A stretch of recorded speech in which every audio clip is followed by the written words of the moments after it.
আলহামদুলিল্লাহ, অনেক নাটকীয়তার পর, অনেক অপেক্ষার পর কল্পনা জল্পনার অবসান ঘটিয়ে শুক্রবার ৩ মে সকাল 10 ঘটিকায় শাইখুল হাদিস ইবনে শাইখুল হাদিস তিনি মুক্তি পেয়েছেন।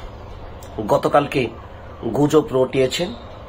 গুজব বলতে অনেকেই নিশ্চিত হয়েছিলেন যে তিনি এখনই বের হবেন এবং সবকিছু ফর্মালিটি শেষ হয়েছিল, কিন্তু অনাকাঙ্ক্ষিতভাবে যেভাবেই হোক গত রাত্রা অনেক অপেক্ষা ছিল। দীর্ঘ 3 বছরের অধিক সময় তিনি ছিলেন সেখানে।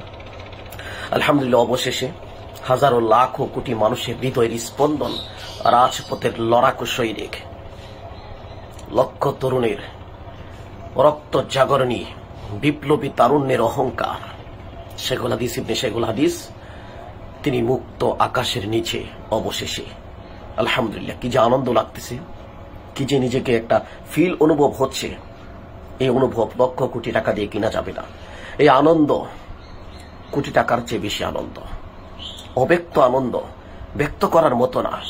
কিভাবে আনন্দ উদযাপন করব সে ভাষায় প্রকাশ করার মতো না।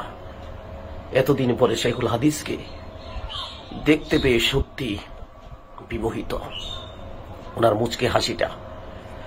প্রিয় দর্শক, দোয়া করবেন হুজুরের জন্য সকলেই। সত্য সংবাদ।